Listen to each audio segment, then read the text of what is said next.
अस्सलाम वालेकुम, मेरा नाम है फ़रीहा ख़ान और आज फिर मैं हाज़िर हूँ एक नई कोशिश के साथ, ताकि आप लोग के अंदर से जो इंग्लिश का डर है उसको निकाल सकूँ और जो इंग्लिश का सही वे है उसको समझने का वो आपको मैं समझा सकूँ। तो आज का जो एडिटोरियल है उसका टाइटल है ट्रॉमा ऑफ फैमिलीज़। तो ये एडिटोरियल आज मैंने क्यों लिया है, इसका रीज़न ये है कि इसके अंदर बहुत ज़्यादा वैरायटी इस्तेमाल हुई है सेंटेंसेस की। मतलब एक सेंटेंस में मल्टीपल क्लॉजेस का इस्तेमाल किया गया है। तो इसको स्टार्ट करने से पहले मैं इसकी थोड़ी सी समरी दे दूँ तो वो फैमिलीज़ जो ऑलरेडी बड़ी डिप्रेस हैं, टेंशन में हैं, उनके साथ इतना बड़ा हादसा हुआ है, उनके प्यारों की डेथ हुई है, तो इनके गम में ना गवर्नमेंट और पीआईए ने इनकी मुश्किलात में इजाफ़ा किया, इनकी मुश्किलात में कमी नहीं की। क्योंकि डेड बॉडीज़ जो हैं वो इस हद तक जल चुकी हैं कि उनको डीएनए टेस्टिंग के बगैर उनकी शिनाख्त मुमकिन नहीं है। और डीएनए टेस्टिंग में टाइम लगता है, उसके मतलब रिज़ल्ट आने में टाइम लगता है। और ये जो दरमियान का जो प्रोसेस है ना, डॉक्यूमेंटेशन वेरिफिकेशन का, वो जो डिसीज़ बॉडीज़ को हवाले करने से पहले, वो इतना गंदा और इतना ख़राब सिस्टम है ना कि उसकी वजह से हमारा जो प्रॉपर सिस्टम है ना, डीएनए टेस्टिंग सिस्टम, उसने इन चीज़ों को भी ख़तरे में डाल दिया है। अगर वो कहता है कि पीआईए की बात की जाए ना, ये तो उसने गवर्नमेंट की बात कर दी ना कि ये सिस्टम बहुत ख़राब है, इसकी वजह से इनकी मुश्किलात में इजाफा हुआ है। लेकिन वो कह रहा है अगर तो पीआईए की बात की जाए ना, तो उसकी जो फितरत शुरू से कायम थी ना, वो अभी भी कायम है। मतलब उसको इस चीज़ से कोई फ़र्क नहीं पड़ा कि लोगों की डेथ्स हुई हैं, उनके प्यारों की अमवात हुई है, कि मैं किसी तरीके से उनको ऐसा सिस्टम प्रोवाइड करूँ कि उनके काम में, कि वो जो डेड बॉडीज़ हैं उनको रिसीव करने तक ही मैं उनके लिए आसानियाँ पैदा कर सकूँ। लेकिन जो पीआईए है वो इस चीज़ में भी फेल हो चुकी है। द ट्रॉमा एंड ग्रीव, ठीक है, ट्रॉमा की बात कर रहा है, ग्रीव की बात कर रहा है। कौन सा ग्रीव और कौन सा trauma? That the families, relatives, friends and colleagues of those, जो कि फैमिलीज, रिलेटिव्स, फ्रेंड्स और कोलीग्स हैं ऑफ दोज, उन लोगों के। कौन वो लोग हैं? हु लॉस्ट, उन्होंने खो दी, देयर लाइव्स, अपनी ज़िंदगियों को। कहाँ खोई? In the PIA plan crash, इस प्लान के क्रैश में। इन कराची में लास्ट फ्राइडे, पिछले जुम्मे को। आर गोइंग थ्रू, वो एक्सपीरियंस कर रही हैं, वो गुज़र रही हैं। कैन नॉट बी एक्सप्रेस्ड, उनको इजहार नहीं किया जा सकता इन वर्ड्स, अल्फाज में। अब ये यहाँ से यहाँ तक का सेंटेंस है, लेकिन ये थोड़ा कॉम्प्लिकेटेड है समझने के लिए, तो इसको गौर से देखो। यहाँ पे इनकी वर्ड्स ज़रा बिखरी हुई हैं। पहले उसने बात की है ट्रॉमा की और ग्रीफ की बात की है, ठीक है। ये कौन सा ट्रॉमा है, ये कौन सा ग्रीफ है, इसके बारे में इसने मज़ीद इन्फॉर्मेशन दी कि जो फैमिलीज़, रिलेटिव्स, फ्रेंड्स और कोलीग्स, ठीक है, किन के? उन लोगों को जिन्होंने अपनी ज़िंदगियाँ खो दी हैं पीआईए के प्लान क्रैश में, कराची में जुम्मे के दिन। ये जो फैमिलीज़, रिलेटिव, फ्रेंड्स और कोलीग्स हैं ना, आर गोइंग थ्रू, वो गुज़र रही हैं, ठीक है, एक एक्सपीरियंस कर रहे हैं उस सिचुएशन को जिसको आप अल्फाज में बयान नहीं कर सकते, उस दुख और गम की सिचुएशन की बात कर रहा है। अब वो कह रहे हैं कि ये जो ट्रॉमा है और ग्रीफ है ना, कैन नॉट बी एक्सप्रेस्ड, इसको एक्सप्रेस नहीं किया जा सकता, इसका इजहार नहीं किया जा सकता इन वर्ड्स में। तो ये इस तरीके से सेंटेंस बना है। जितने भी यहाँ पे ये जो स्काई कलर में, ब्लू कलर में आपको नज़र आ रहे हैं, ये सब के सब सब्जेक्ट्स हैं। तो इस एक सेंटेंस के अंदर एक क्लॉज है, सेकंड क्लॉज है, थर्ड क्लॉज है। कैसे पता चला? क्योंकि जितने सब्जेक्ट्स हैं उतनी वर्ब यहाँ पे आई हुई हैं। ज़रूरी नहीं है कि जहाँ पे सब्जेक्ट है उसका वर्ब भी उसके साथ पड़ा हो, जैसे यहाँ पे आया है, ठीक है। अब ये सब्जेक्ट है, इसका वर्ब पूरी एक लाइन के बाद यहाँ पे आया है। तो अब आपने इसको पकड़ना है। जब आप इनको पकड़ना सीख लोगे तो आपको पूरे सेंटेंस की ईजीली समझ आना स्टार्ट हो जाएगी। तो अब इसकी ग्रामर को चेक करो। ट्रॉमा क्या होता है? एक डीपली डिस्ट्रेसिंग और डिस्टर्बिंग एक्सपीरियंस होता है, ठीक है। ट्रॉमा मतलब तकलीफ दे टाइम होता है, एक एक्सपीरियंस होता है जिसके अंदर से वो लोग गुजर रहे होते हैं। जैसे खुदा न ख्वास्ता किसी की कोई फैमिली में डेथ हो गई है, तो वो जो डेथ का पीरियड है ना, कि मतलब जब तक वो इंसान उस टाइम से गुजर रहा है, उस तकलीफ़ से गुजर रहा है, तो वो ट्रॉमा है, ये वो सदमा है। गोइंग थ्रू मतलब गोइंग का मतलब क्या होता है जाना, थ्रू मतलब किसी चीज़ के अंदर से, मतलब क्या हुआ इसका मतलब ये हुआ कि एक्सपीरियंस कर रहे हैं, वो उस चीज़ को महसूस कर रहे हैं, ठीक है, किसी भी डिफ़िकल्ट अनप्लेजेंट सिचुएशन को और फीलिंग को, ठीक है, उसके अंदर से वो गोइंग थ्रू करते हैं, उसके अंदर से वो एक्सपीरियंस करते हुए गुजरते हैं। अब यहाँ पे modal verb can not be expressed इस्तेमाल किया गया है, मतलब कैन नॉट के बाद बी लगा है, उसके बाद V3 लगा हुआ है, मतलब ये मॉडल का पैसिव स्ट्रक्चर बना हुआ है। देयर इज़ वहाँ है, क्या है, वेरी लिटल ना के बराबर, दैट ये कि एनी वन कैन से जो कोई कह सकता है, और डू कर सकता है। अच्छा, क्या कहना, क्या करना, टू मिटिगेट कम करने के लिए, किस चीज़ को, अनबियरेबल पेन को, ऐसी पेन को, ऐसी तकलीफ़ को जो नाकाबिले बर्दाश्त है। दे आर एक्सपीरियंसिंग, वो एक्सपीरियंस कर रहे हैं।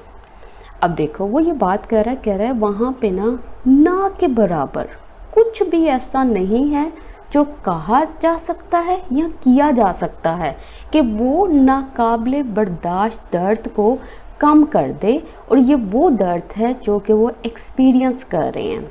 अब यहाँ पे इज़ और लिटल हमारा सब्जेक्ट है, इज़ यहाँ पे जो है इसकी वर्ब है। अब यहाँ पे बनी है इन्वर्जन, ठीक है, इन्वर्जन क्या होती है, जब वर्ब जो है वो सब्जेक्ट से पहले आ जाता है, ठीक है, वहाँ पे होती है इन्वर्जन। देयर जो होता है ये एडवर्ब होता है, अगर इसको सब्जेक्ट भी कहो तो ये डमी सब्जेक्ट होता है, ये रियल सब्जेक्ट नहीं होता, ठीक है। यहाँ पे लिटल क्यों आया है, आ लिटल, द लिटल क्यों नहीं आया, इसलिए नहीं आया कि जो लिटल है वो नेगेटिव मीनिंग को प्रोवाइड करता है, ये बताता है वो चीज़ जो कि ना के बराबर है। अगर यहाँ पे आ लग जाता तो इसका मतलब होना था कि कोई भी चीज़ है जो कर सकती है उनकी पेन को, उनके दर्द को कम। अब यहाँ पे उसने इस्तेमाल किया एनीवन, एनीवन जो है ना यहाँ पे प्रोनाउन, इसका मतलब है कोई भी, किसी की भी बात कर रहा है। अब यहाँ पे कैन के बाद उसने टू वर्ब्स लगाई हैं, कैन से और कैन डू, मतलब कह सकता है और कर सकता है। मिटिगेट करने का मतलब क्या होता है, मिटिगेट का मतलब होता है रिलीव करना, डाइल्यूट कर देना। डाइल्यूशन का मतलब पता है ना, डाइल्यूट करना, जैसे दूध के अंदर जो पानी डाल देते हैं तो वो उसकी वो जो खासियत है उसको कम कर देते हैं। लेसन करना, कम कर देना, पैसिफाई कर देना, किसी को काम कर देना, मतलब अगर बहुत गुस्से में है तो उसको कम कर देना, उसकी जो वो फीलिंग्स हैं, जो गुस्सा है उसको कम कर देना। तो यहाँ पे मिटिगेट का मतलब भी है कम करना, ये सब के सब इसके सिनोनिम्स मेंशन किए हुए हैं।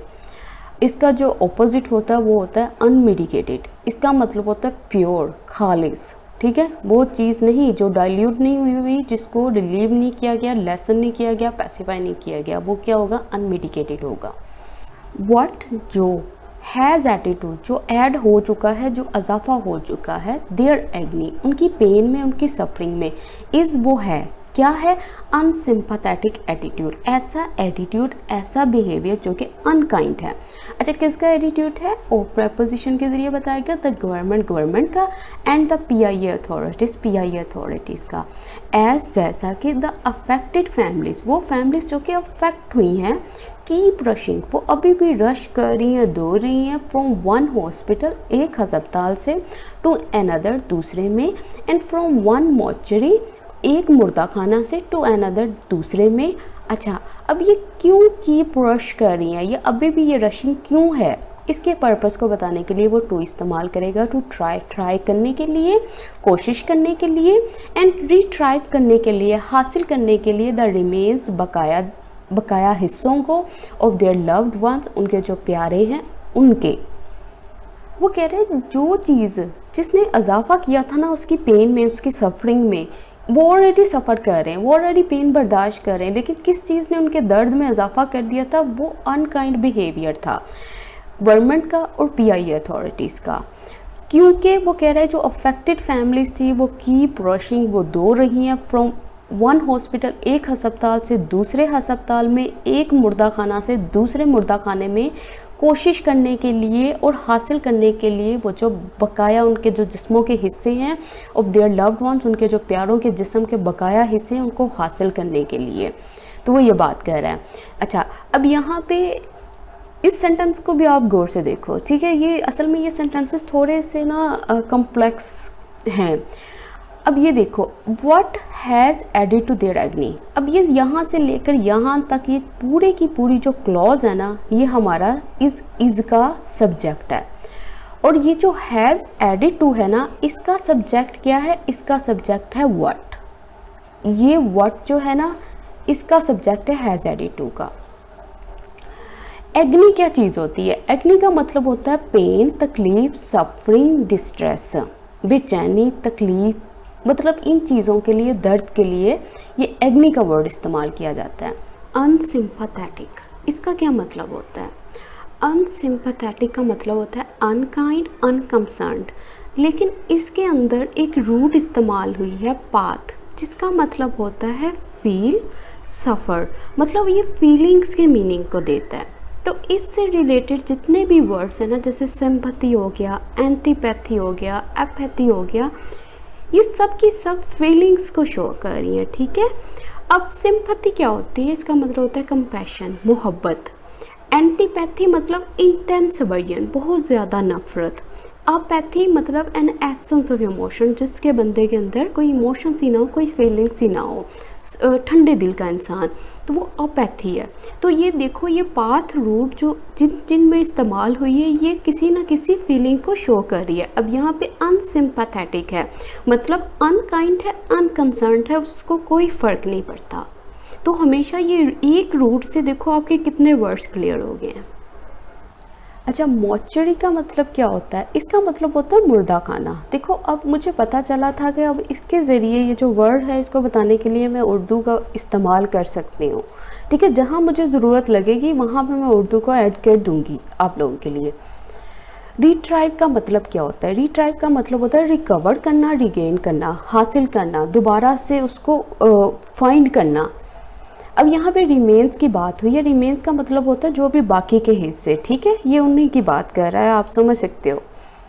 अब एक बात आपने हमेशा याद रखनी है कि जब उसने बात की है ना टू ट्राई की, और उसने बात की है रिट्राइव की, तो इस तरह नहीं आप कर सकते कि यहाँ पे टू ट्राई लिख दो और यहाँ पे रिट्राइविंग लिख दो, ऐसा नहीं होगा। अगर आपने यहाँ पे टू से पहले अगर आपने V1 को इस्तेमाल किया, तो यहाँ पे भी आप V1 को इस्तेमाल करोगे, यहाँ पे जल नहीं लगाओगे, ठीक है। ये चीज़ का ख्याल रखना है आपने। इन बिटवीन, दरमियान में, दे आर एक्वायर्ड टू। अच्छा, अब ये जो काम हो रहे हैं ना, एक वो सफ़र कर रहे हैं, एक वो एक जगह से दूसरी जगह दौड़ रहे हैं हस्पतालों में उनके रिमेन्स को इकट्ठा करने के लिए, तो इन बिटवीन, इसके दरमियान में एक और चीज़ हो रही है, वो क्या है? दे आर रिक्वायर्ड टू, उनसे उम्मीद की जाती है, वो एक्सेप्टेड। इन बिटवीन, इसके दरमियान में, दे आर रिक्वायर्ड टू, उनको ज़रूरी है, टू गो थ्रू करना, उनको एक्सपीरियंस करना ज़रूरी है। किस चीज़ को? अ कम्परसम प्रोसेस को, ऐसा प्रोसेस जो इनकन्वीनियंट है, ठीक है। प्रोसेस किस चीज़ का? वेरिफिकेशन का है और डॉक्यूमेंटेशन का है। अच्छा, ये कौन सा प्रोसेस है? इन्वॉल्विंग, जिसमें शामिल है police and other government agencies, दूसरी गवर्नमेंट एजेंसीज। बिफोर, किससे पहले ये वाला प्रोसेस ज़रूरी है? दे आर हैंडिड ओवर, जब उनको हवाले किया जाता है रिमेन्स को ऑफ देयर लव्ड वंस, उनके प्यारों के, फॉर बैरियल, तदफीन के लिए। तो वो ये बात कह रहा है इसके दरमियान एक और पैसेज है। वो क्या पैसेज है कि उनको एक्सपीरियंस करना पड़ता है, उनको एक प्रोसेस के थ्रू गुजरना पड़ता है। ये वो प्रोसेस है जो बड़ा ही इनकन्वीनियंट है, जो आसान नहीं है। और वो किस चीज़ का प्रोसेस है जी? उनको वेरिफिकेशन करवानी पड़ती है, डॉक्यूमेंटेशन करवानी पड़ती है, उसमें पुलिस भी शामिल है, गवर्नमेंट एजेंसीज भी शामिल है, और उसके बाद जाके वो जो उनके रिमेन्स हैं, उनके प्यारों के उनको हैंड ओवर किया जाता है, हवाले किया जाता है उनके वर्सा के, फॉर बैरियल मतलब तदफीन के लिए। तो वो ये बात कर रहा है, ठीक है। कम्परसम का मतलब क्या होता है? इसका मतलब होता है अनविल्डी, अनमैनेजेबल, इनकन्वीनियंट। इन सब का मतलब यही है कम्परसम, मतलब ऐसा काम जो बड़ा मुश्किल वाला हो, इनकन्वीनियंट हो। मतलब एक तो वो लोग अपनी तकलीफ़ में गुजर रहे हैं कि उनके प्यारों की अचानक से डेथ हो गई है, ऊपर से ये वाले प्रोसेस, इसलिए इन प्रोसेस के लिए इसने ये वर्ड यूज़ किया कम्परसम। बैरियल का मतलब होता है तदफीन करना, ठीक है। किसी को दफनाने का जो अमल होता है ना, उसको तदफीन मतलब बैरियल कहते हैं। The bodies of most passengers, जो भी पैसेंजर्स थे ना, जो सवार थे, उनकी जो बॉडीज़ थी, ऑन द फेटफुल फ्लाइट, ऐसी फ़्लाइट में जो कि फैटल थी, डिस्ट्रक्टिव थी, वो बर्न हो चुकी थी बियॉन्ड रिकॉग्निशन, मतलब रिकॉग्निशन से परे। मतलब वो ये बात कर रहा है जो पैसेंजर्स की बॉडीज़ थी ये जो फैटल फ्लाइट थी इसके अंदर वो इतनी बर्न हो चुकी थी कि उनको रिकॉग्नाइज नहीं किया जा सकता था, वो बियॉन्ड रिकॉग्निशन थी, रिकॉग्निशन से परे थी। तो अब यहाँ पे द बॉडीज़ हमारा सब्जेक्ट है, वर्ब बर्न जो है इसकी वर्ब है, B+V3 लगा हुआ है जिसका मतलब है ये पैसिव स्ट्रक्चर है। अब यहाँ पे इसने फ्लाइट के साथ फेटफुल लगाया है। फेटफुल का मतलब क्या होता है? इसका मतलब ये भी होता है कि हैविंग, रखना, an important and usually negative effect on the future, कि मतलब ऐसी चीज़ है जो नेगेटिव, मतलब मनफी की बात कर रहा है, नेगेटिव सेंस में बात कर रहा है, वो असर रखती है फ्यूचर पे। ठीक है, ये वो फ्लाइट थी जिसने वाकई में नेगेटिव इफेक्ट रखा है। ठीक है, अब इसके जो सिनोनिम्स हैं वो ये भी हो सकते हैं, डेडली, फैटल, डिस्ट्रक्टिव, कैटास्ट्रॉफिक, ये सब के सब इसके सिनोनिम्स हैं। ठीक है, ये फेटफुल फ्लाइट है, फेटफुल डे भी हो सकता है, जैसे खुदा न खास्ता किसी की जब वो असैसिनेशन होती है, जब न्यूज़ चलती है कि फलाने का मर्डर हो गया, तो वो फेटफुल डे भी कह सकते हैं। तो ये फेटफुल फ्लाइट थी। देयर इज़ नो वे, कहता कोई रास्ता नहीं है, दैट ये कि the remains can be identified, कि उनको आइडेंटिफाई किया जाए, उनकी शिनाख्त की जाए विदाउट अ DNA टेस्ट, कि मतलब ऐसा कोई तरीका नहीं है। अभी उसने ऊपर बात की है कि वो बॉडीज़ बर्न हुई हैं, कितनी बर्न हुई हैं, बियॉन्ड रिकॉग्निशन, और इस वजह से वो कह रहा है कि कोई ऐसा तरीका नहीं है DNA टेस्ट के अलावा कि जिससे क्या हो, हमें पता चल सके, हम आइडेंटिफाई कर सकें। द रिज़ल्ट, नताइज ऑफ विच, जिसके मे टेक, हो सकता है वो ले, सम टाइम, कुछ वक्त, टू कम, आने के लिए। अब यहाँ पे वो वही बात कर रहा है, कह रहा है कि कोई रास्ता नहीं है जिससे ये आइडेंटिफाई किया जा सके जो रिमेन्स हैं वो किससे ताल्लुक़ रखते हैं DNA टेस्ट के बगैर। ठीक है, जिसका नतीजा जो है ना, अब वो जो चीज़ है DNA टेस्ट है, उसके जो रिज़ल्ट है ना सामने आने के लिए क्या लेते हैं, वो सम टाइम लेते हैं, कुछ वक्त ले सकते हैं। मैं यहाँ पे पॉसिबिलिटी को जाहिर कर रहा है। ठीक है, अब ये जो रिज़ल्ट्स हैं ना, अब इसके लिए ये टू लगा है कि ये वो रिज़ल्ट्स हैं टू कम जिनका आना अभी बाकी है, ये उन रिज़ल्ट्स की बात कर रहा है। ठीक है, हाउएवर, ताहम, दोज, वो लोग who have lost their children, जो कि खो चुके हैं अपने बच्चों को, स्पाउसेस को, पेरेंट्स को, इन द क्रैश में, वॉन्ट स्पीडी रिजल्ट्स।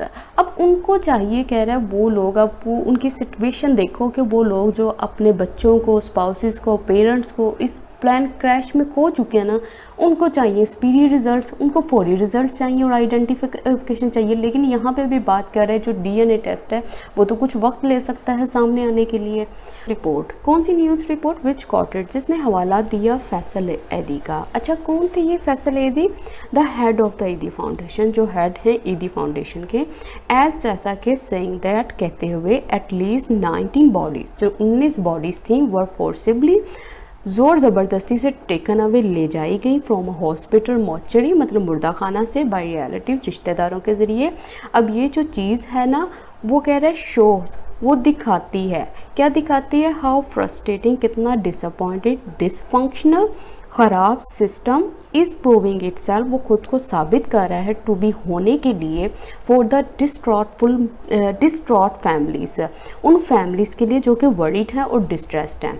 तो वो ये बात कर रहा है कि एक न्यूज़ रिपोर्ट थी जिसमें उन्होंने हवाला दिया फैसल एदी के वर्ड्स को, कहते हुए कि 19 बॉडीज़ जो थी वो हॉस्पिटल के जो मुर्दा खाना से थी, वो ज़बरदस्ती फिज़िकली वो ले जाई गई। ये जो चीज़ है कि किस तरीके से वो ज़बरदस्ती उनको बॉडीज़ को लेकर गए, ये शो करती है कि हमारा जो सिस्टम है वो कितना डिसअपॉइंटेड है और डिसफंक्शनल है, कितना ख़राब तरीके से काम करता है। ये वो चीज़ है जो प्रूव कर रही है, साबित कर रही है अपने आप को होने के लिए इन फैमिलीज़ के लिए जो कि वरीड हैं, डिस्ट्रेस्ड हैं। कोटेड का मतलब क्या होता है? इसका मतलब होता है रिपीट करना वर्ड्स को that someone else has said और रिटन। जो भी किसी ने वर्ड्स लिखे हैं, अगर आप उसको उसी वर्ड्स में रिपीट करना चाहो तो उसको कहते हैं कोटेड। ठीक है, अब यहाँ पे उसने बात की फोर्सिबली की। इसका मतलब क्या होता है? इसका मतलब होता है यूजिंग फिजिकल फोर्स, मतलब ज़बरदस्ती ले जाते हुए, ज़बरदस्ती उन्होंने ये सब काम किया है। फ्रस्ट्रेटिंग, फ्रस्ट्रेट क्या होता है? ये वर्ड इतना हम अपनी डेली लाइफ में बोलते हैं, इसका मतलब होता है हर वो चीज़ फ्रस्ट्रेटिंग होती है जो आपको अनॉयड करे, गुस्सा दिलाए, डिसअपॉइंटेड हो और डिस्करेज्ड हो, मतलब होपलेस किसको कह सकते हैं ना, वो वाली सिचुएशन या वो वाली चीज़। डिसफंक्शनल का मतलब क्या होता है? इसका मतलब होता है नॉट ऑपरेटिंग नॉर्मली और प्रॉपरली, सही तरीके से काम नहीं कर रहा, और यहाँ पे सिस्टम की बात कर रही है। अच्छा, अब है इटसेल्फ। इटसेल्फ जो होता है वो होता है रिफ्लेक्सिव प्रोनाउन, ठीक है।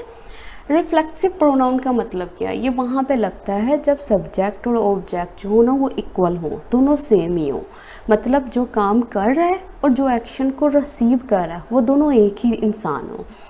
कितने होते हैं रिफ्लेक्सिव? जो सिंगुलर होते हैं वो होते हैं my self, your self, him self, her self, it self, ठीक है। जो प्लूरल फॉर्म होती है रिफ्लेक्सिव प्रोनाउन की वो होती है our self, your self, them self. अब देखो, शी हर्ट हर सेल्फ, उसने खुद को हर्ट किया। शी एक लड़की है, मे बी वो कोई सब्जी काट रही हो, कुछ कर रही हो, तो उसने क्या किया? हर्ट किया हर सेल्फ, खुद को। मतलब हर्ट होने वाली भी कौन है? वो खुद ही है, वो खुद ही इंसान है। तो यहाँ पे हर नहीं आएगा, हर सेल्फ आएगा। अब दूसरा देखो, she told her self that it was interesting, कि ये बड़ा दिलचस्प था। अब यहाँ पे शी टोल्ड, उसने बताया, किसको बताया? Her self. यहाँ पे हर सेल्फ नहीं आएगा, उसने खुद को नहीं बताया था, ठीक है, उसने हर को बताया था, उसने किसी को बताया था दैट, ये कि इट वाज इंटरेस्टिंग, कि ये दिलचस्प था। तो अब समझ आई कि कहाँ पे हर आएगा और कहाँ पे हर सेल्फ आएगा, मतलब कहाँ पे रिफ्लेक्सिव प्रोनाउन आएगा और कहाँ पे नहीं आएगा। तो इन एग्जाम्पल्स को आप दिमाग में रखिएगा। डिस्ट्रॉट का मतलब क्या होता है? इसका मतलब होता है worried, upset, distressed, fraught, devastated, shattered. अब ये सब के सब डिस्ट्रॉट के सिनोनिम्स हैं, मतलब आप ये इनमें से कुछ भी लगा सकते थे इधर फैमिलीज के आगे। दैट मे हैव, कहता है अब ये जो चीज़ उसने बताई है ना, हो सकता है वो पुट एट रिस्क कर दे, वो खतरे में डाल दे डीएनए टेस्टिंग प्रोसेस को। किस लिए? फॉर आइडेंटिफाइंग करने के लिए, शिनाख्त करने के लिए डिजीज़ की, जो डेड बॉडी है उसकी बात कर रहा है। कह रहा है हो सकता है अब इस चीज़ से क्या हो, डीएनए टेस्टिंग प्रोसेस जो हो वो खतरे में डल जाए। वो खतरे में डाल रहे हैं इन चीज़ों की वजह से। क्यों? क्योंकि सिस्टम डिसफंक्शनल है, ये फ्रस्ट्रेटिंग है इस वजह से। फर्दर, मज़ीद, अब वीडियो पोस्टेड, एक वीडियो पोस्ट की गई ऑन सोशल मीडिया पर, शोज़, वो वीडियो जो है ना वो शोज़ करती है, दिखाती है किसको? मैं एक आदमी को। अच्छा, कौन है ये आदमी?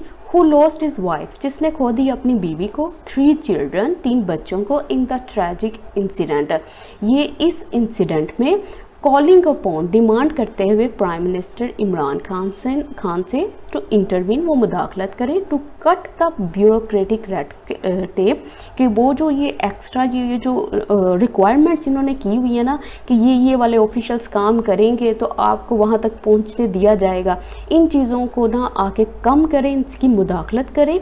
दिस रिवील्स, ये शो करती है हाउ द लैक, कि कितनी कमी है ऑफ ट्रस्ट की, बिटवीन किसके दरमियान में? फेडरल और सिंध गवर्नमेंट के। इज जेपटाइजिंग, वो क्या कर रही है? खतरे में डाल रही है डीएनए टेस्टिंग प्रोसेस को, और डिले कर रही है किसको? हैंडिंग ओवर करने के लिए, हवाले करने के लिए बॉडीज़ को टू द ग्रीविंग फैमिलीज़, उन फैमिलीज़ को जो कि ग्रीविंग है, जो कि दुख में है। तो वो मज़ीद ये कह रहा है कि एक वीडियो जो थी ना वो पोस्ट की गई थी सोशल मीडिया पर, और वो वीडियो जो है वो दिखाती है एक आदमी को जिसने अपनी बीवी को, अपने 3 बच्चों को इस दर्दनाक हादसे में खो दिया था, डिमांड करते हुए प्राइम मिनिस्टर इमरान खान को जी वो मुदाखलत करें और ये कम करें ये जो रिक्वायरमेंट्स इन्होंने गैर ज़रूरी रिक्वायरमेंट्स रखी हुई हैं डेड बॉडीज़ को रिसीव करने के लिए, तो इनकी कमी करो। ये जो चीज़ है ना ये दिखाती है कि कितना कमी है ट्रस्ट की फेडरल और सिंध गवर्नमेंट के दरमियान में, और ये जो चीज़ है ना, ये जो लैक है, ये जो कमी है, ये खतरे में डाल रही है डीएनए टेस्टिंग प्रोसेस को और डिलेइंग को, और ये डिले कर रही है हैंड ओवर करने को, हवाले करने को बॉडीज़ को ग्रीविंग फैमिलीज़ के लिए की तरफ, उन फैमिलीज़ की तरफ जो ऑलरेडी बहुत दुख में है। अब ये सेंटेंस लंबा है, लेकिन इस सारे एडिटोरियल्स में जो सेंटेंस हैं उसमें बहुत उसने वैरायटी इस्तेमाल की गई है। अच्छा, अब ये देखो उसने फर्दर इस्तेमाल किया, ये वाला जो फर्दर है एक दूसरा फर्दर है, तो क्या डिफरेंस होता है इन दोनों में, फर्दर और फर्दर में? इसका डिफरेंस मैं आपको बता चुकी हूँ, तो मुझे कमेंट सेक्शन में ज़रूर बताइएगा। अच्छा, अब ये जो वीडियो है ना ये शोज़ करती है, इसका वर्ब यहाँ पे पड़ा हुआ है। अब ये वीडियो के साथ इस्तेमाल किया है इसने पोस्टेड, ठीक है। ये V3 जो यहाँ पे नज़र आ रही है आपको, ये क्यों आई है, ठीक है, ये इसलिए आई है कि ये एडजेक्टिव का काम कर रही है। ये इस वीडियो के बारे में बता रही है कि ये वो वीडियो थी जिसको पोस्ट किया गया है सोशल मीडिया पर, ये उस वीडियो की बात कर रही है। कॉलिंग अपॉन, कॉल ऑन या अपॉन समबॉडी समथिंग, इसका मतलब क्या होता है इस फ्रेजल वर्ब का, इसका मतलब होता है to formally ask someone to do something, किसी को फॉर्मली तौर पर आस्क करना कि आप कुछ करें आकर यहाँ पे। तो ये प्राइम मिनिस्टर को बोल रहा था। अच्छा, इंटरवीन करने का मतलब क्या होता है, मुदाखलत करना। कट का मतलब होता है कमी करना, किसमें, ब्यूरोक्रेटिक रेड टेप। इसका मतलब क्या होता है, इसका मतलब होता है जो ऑफिशियल, जो सरकारी जो रूल्स और प्रोसेस है ना, जो बिल्कुल अननेसेसरी होते हैं और जिसकी वजह से जो रिज़ल्ट है ना वो डिले होता है, ये उन प्रोसेस की कमी की बात कर रहे हैं, आए और मुदाखलत करें। लैक ऑफ का मतलब होता है कमी, ठीक है। जेपोटाइजिंग का मतलब क्या है, इसका मतलब भी है पुट एट रिस्क, खतरे में डालना, एंड डेंजर करना, दोनों का मतलब यही है कि खतरे में डालना। हैंडिंग ओवर मतलब हवाले करना।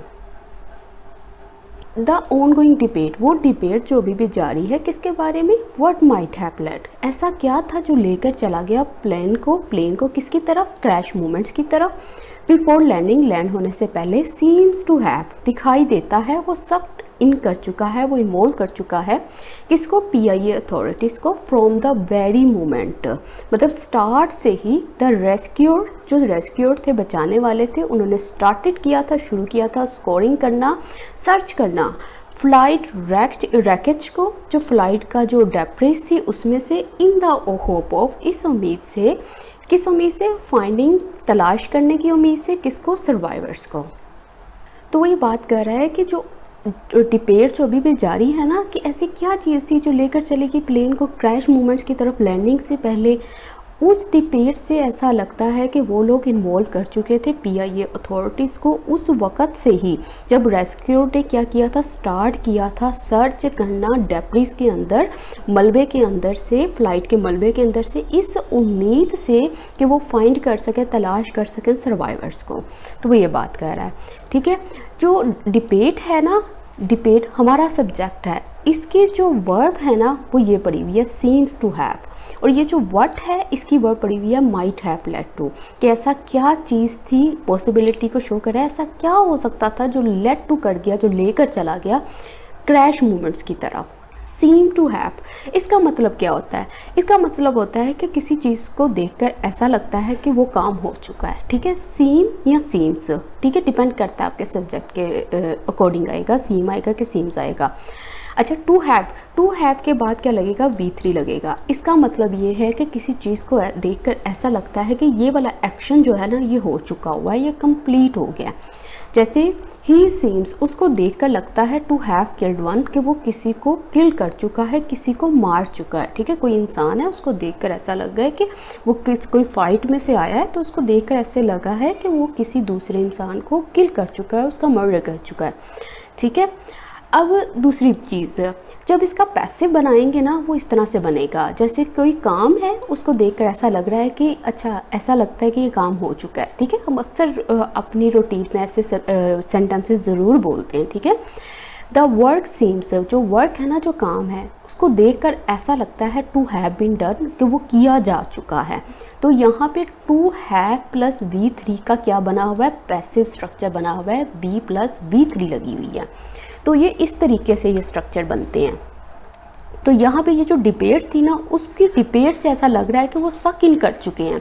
सक इन का मतलब क्या होता है, सक इन का मतलब होता है कि किसी को इन्वॉल्व करना सिचुएशन में, ठीक है। और सिचुएशन कौन सी होगी, नेगेटिव होगी, when you don't want to. और जब आप चाहते भी हो कि आपको उस सिचुएशन में इन्वॉल्व ना किया जाए, उस बैड सिचुएशन में, और आपको इन्वॉल्व कर लिया जाए, मतलब इसका मतलब होता है बी सक्ड इन।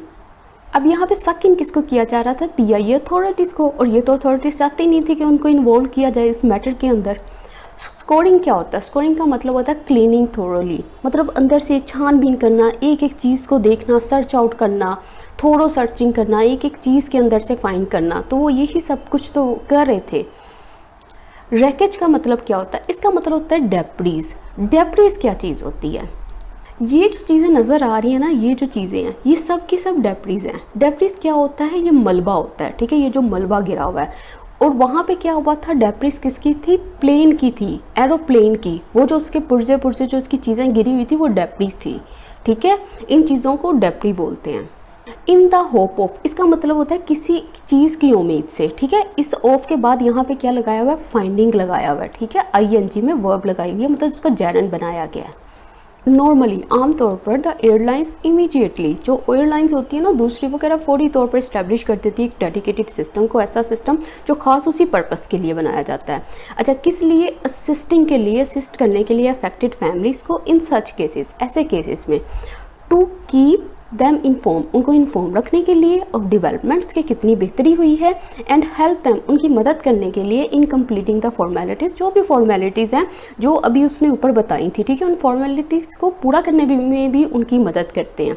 तो वो ये बात कह रहा है अगर तो ये दूसरी एयरलाइंस होती है ना तो वो क्या करती हैं, फौरी तौर पर एक सिस्टम बनाती हैं, ठीक है। वो जो सिस्टम होता है वो जितनी भी अफेक्टेड फैमिलीज़ हैं उनको हेल्प आउट करता है, उनकी मदद करता है, उनको इन्फॉर्म करता है, जैसे जैसे कोई चीज़ फाइंड हो रही है, जो जो डेवलपमेंट्स आ रही हैं वो सब के बारे में उनको इन्फॉर्म रखता है, उनकी मदद करता है। इवन कि वो जो फॉर्मेलिटीज़ है ना, डिसीज़ को, डेड बॉडी को लेने से पहले, वहाँ तक उनकी मदद करता है। बट लेकिन PIA रिमेन्स ट्रू, लेकिन PIA जो था ना रिमेन रहा, बरकरार रहा, बिल्कुल सही, ट्रू। किसकी तरफ ट्रू रहा, टू इट्स ओल्ड कैरेक्टर, जो उसकी फितरत थी ना वो उसी पे वो कह रहा है, वो अभी तक कायम रहा। इट हैज़ अबैंडन्ड दैम, उसने उसको अबैंडन कर दिया। अबैंडन करने का मतलब होता है किसी को छोड़ देना, ठीक है, उस किसी को तन्हा छोड़ देना। तो इसने क्या किया था, उसको अबैंडन कर दिया था उन लोगों को। The government हैज़न done any better इधर, और जो गवर्नमेंट थी हैज़न डन, वो भी नहीं कर चुकी एनी बेटर, कुछ भी बेहतर इधर, मतलब वो भी है, कुछ भी ऐसा काम नहीं था कि जो उसने भी अच्छा किया। आज का एडिटोरियल हो गया कंप्लीट। तो वीडियो को लाइक और कमेंट करना मत भूलिएगा। तो प्लीज़ मुझे बताया करें कि आपको वीडियो कैसी लगी, आपने क्या कुछ सीखा, ताकि मैं इस सीरीज़ को कंटिन्यू रखूं। तो इसके साथ ही मुझे इजाज़त दें। अल्लाह हाफ़िज़।